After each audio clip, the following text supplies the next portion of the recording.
और ये मेरा वॉशरूम है। इसी वॉशरूम में आज मैं आपको गुस्ल करने का प्रैक्टिकल तरीका बताऊंगा। ये बच्चा हमारे साथ में है, इसका नाम अहमद रज़ा है। प्यारे नाज़रीन, आज की इस वीडियो में हम आपको गुस्ल करने का प्रैक्टिकल तरीका बताएंगे। अब वो गुस्ल चाहे गुस्ल जनाबत हो, नापाकी का गुस्ल हो, या फिर आप ऐसे ही गुस्ल कर रहे हो, तो पूरा तरीका प्रैक्टिकल के साथ। ये देखिए, हमारे साथ में एक हमारा छोटा सा बच्चा है, हमारा पड़ोसी है, घर पे पढ़ने आता है। तो आज हम इनको गुस्ल करवाएंगे पूरा सुन्नत तरीके से, किस तरीके से गुस्ल करना चाहिए ताकि हम सही तरीके से पाक हो जाएं और जब हम नमाज़ पढ़ें तो हमारी नमाज कबूल हो। तो वीडियो एंड तक ज़रूर देखें। चैनल पर पहली बार आए हैं, सब्सक्राइब करके बेल आइकन ज़रूर दबा दें। देखिए, सबसे पहले आपको गुस्ल की नियत कर लेना है। नियत कहते हैं दिल के पक्के इरादे को, यानी आपके दिल में ये पक्का इरादा होना चाहिए कि मैं गुस्ल करने जा रहा हूँ। और ये नियत ज़रूरी नहीं है बल्कि मुस्तहब है, बेहतर है। अगर आप नियत नहीं करेंगे गुस्ल की तब भी गुस्ल हो जाएगा, लेकिन अगर आप नियत कर लेंगे कि मैं नापाकी का गुस्ल कर रहा हूँ और मैं नमाज़ पढ़ूँगा, कुरान पाक पढ़ूँगा, तो आपको सवाब भी मिलेगा। तो अगर आप चाहते हैं कि आपको गुस्ल करने से सवाब मिले तो आप गुस्ल की नियत कर लें, और अगर आप चाहते हैं सवाब ना मिले, सिर्फ गुस्ल हो जाए मेरा, तो नियत ना करें, ये आपके ऊपर है। मेरे हाल मैं तो जब भी गुस्ल करता हूँ तो नियत कर लेता हूँ ताकि हमें सवाब भी मिल जाए। उसके बाद आपको इस्तिंजे की जगह धुलना है। अगर वहाँ पर नापाकी लगी हो तो भी धुलें, और नहीं लगी है तब भी धुलना सुन्नत है। तो ये भाई आपको ऊपर से पानी डाल के दिखा देंगे, और बाकी आप अंदर से हाथ डाल करके उसे साफ़ करें, इस्तिंजे की जगह धुलें अपने हिसाब से। नियत करने के बाद आपको सबसे पहले अपने दोनों हाथ गट्टों समेत धोना है और नमाज के जैसा वज़ू करना है, क्योंकि है ना, गुस्ल करने से पहले वज़ू करना ये सुन्नत है। तो सबसे पहले आपको दोनों हाथ धोना है। ये बच्चा हमारे साथ में है, इस बच्चे को हम दोनों हाथ धुलवाएंगे। आप देखिए, दोनों हाथ धुले जा रहे हैं। मैं आपको खड़े होकर दिखा देता हूँ।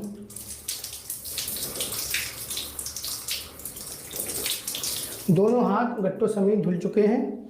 अब दाएं हाथ से 3 बार कुल्ली करना है। चलिए बेटा, कुल्ली कीजिए।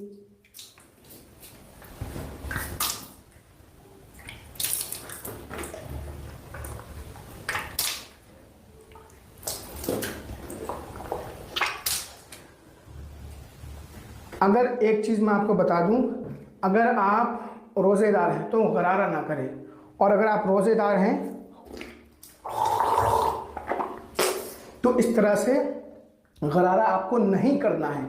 और अगर रोज़ेदार आप नहीं हैं तो फिर आप गरारा भी करें। उसके बाद 3 बार नाक में पानी चढ़ाएं दाएं हाथ से। दाएं हाथ से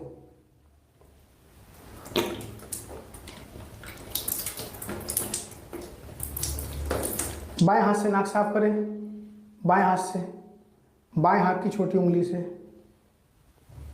हाथ धो लें। उसके बाद 3 बार चेहरा धोना है दोनों हाथों से। जैसे वज़ू करते हैं आप, उसी तरीके से आपको वज़ू करना है। ये देखिए, बच्चा कितनी शानदार तरीके से आपको सिखा रहा है, ये सिर्फ आपके लिए कर रहा है। अब 3 बार दोनों हाथों को कलाइयों समेत धोना है। पहले दायां हाथ, उसके बाद बायां हाथ। पहले आप बेटा पानी को दोनों हाथों पर छुपड़ लो कोहनी समेत अच्छी तरीके से, ताकि पानी जब हम बहाएं कोहनी तक तो अच्छी तरीके से पानी बह जाए। चलिए, अब 3 बार पानी चढ़ाइए। आप देखते जाइए और वीडियो में आखिर तक बने रहें अगर आपको सही गुस्ल सीखना है, और चैनल को सब्सक्राइब ज़रूर कर लें हमारे।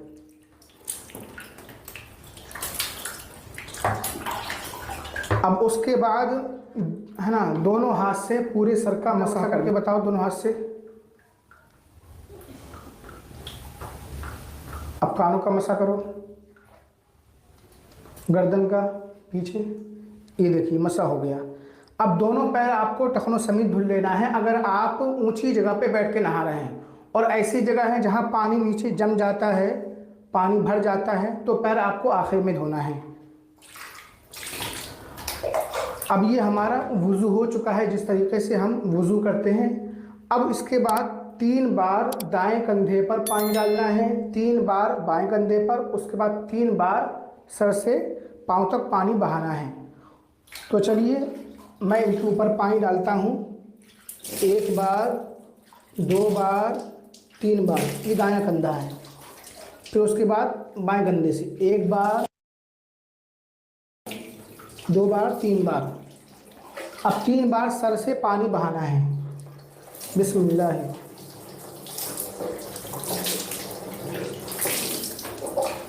3 बार सुन्नत है और ज़्यादा भी आप बहा सकते हैं। पूरे बदन के हर हिस्से पर पानी बह जाना ज़रूरी है।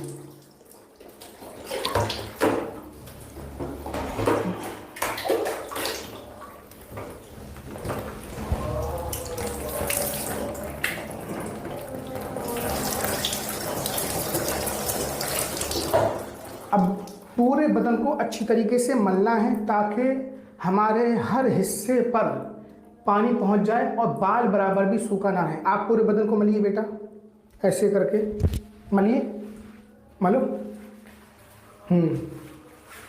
गर्दन वगैरह सब, हाथ पाँव, सर अच्छी तरीके से सर मलिए अपना, बाल।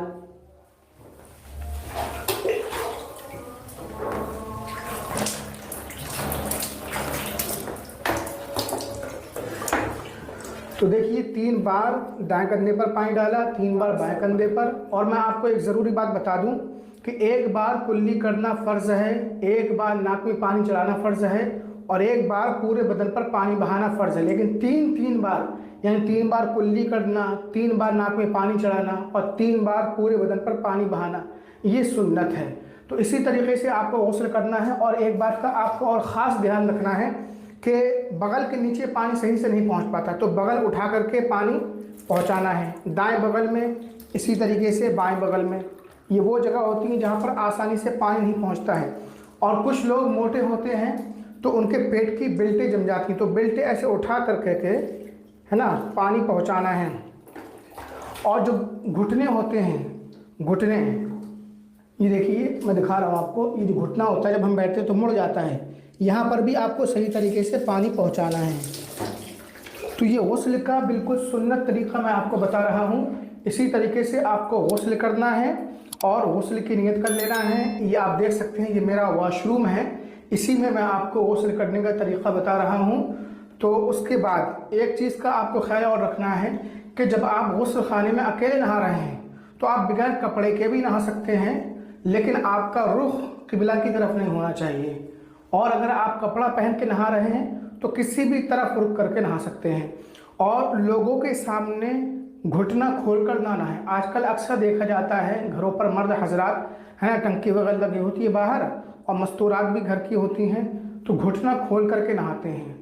अगर आपको घुटना खोल करके नहाना है तब आप गुस्ल खाने में अंदर नहा सकते हैं, बाहर लोगों के सामने घुटना खोलना हराम है।